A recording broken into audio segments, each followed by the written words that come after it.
Le bureau provincial de la Convention nationale des syndicats du secteur éducatif, en abrégé CONACYSED, a tenu une assemblée générale ce samedi 28 septembre 2013 à l'école du Parc des Fêtes. Présidée par Marcel Libana, délégué général adjoint du dit syndicat, venu tout droit de Libreville, la capitale politique, pour dans un premier temps s'enquérir des avancées des constructions des établissements scolaires de la capitale économique et d'autre part pour aborder des points sur les accords passés avec l'État, mais aussi pour débattre des maux qui minent le monde éducatif. L'objectif de cette mission est double. Le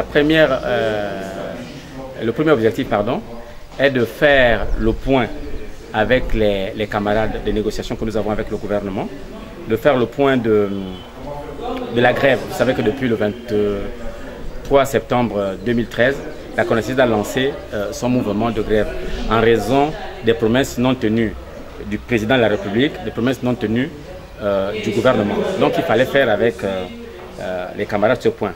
Autre chose aussi, il fallait vérifier les promesses du chef de l'État. Vous savez qu'il nous avait dit qu'il va construire à cette rentrée 400 salles de classe. Il était bon, en tant que syndicaliste, de venir de visu, voir effectivement les salles de classe au niveau de Port-Gentil. Mais à ma grande surprise, je n'ai rien vu. C'est pour dire que là encore, les enseignants, les parents d'élèves ont été trompés par ce discours. Les points de leurs revendications nous sont déclinés ici par leur délégué général adjoint Marcel Libana. Je ferai ce que je dis et je dis ce que je fais.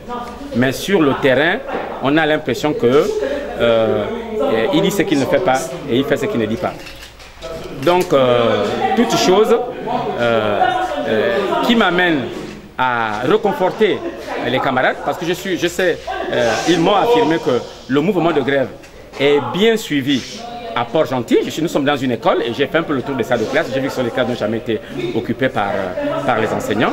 Et ils nous demandent de tenir bon et que Port-Gentil, comme l'ensemble du territoire national, va observer ce mouvement de grève qui réclame des salles de classe, qui veut endiguer le problème des effectifs pléthoriques, parce qu'il est hors de question qu'un pays pétrolier minier comme le Gabon, nous puissions avoir des effectifs qui dépassent les 150 élèves par classe. Pendant ce temps, nous sommes en train de construire des parcours de golf qui nous reviennent à près de 3 760 milliards de francs CFA, ce qui montre la suffisance que pour ce gouvernement, l'école n'est pas une priorité.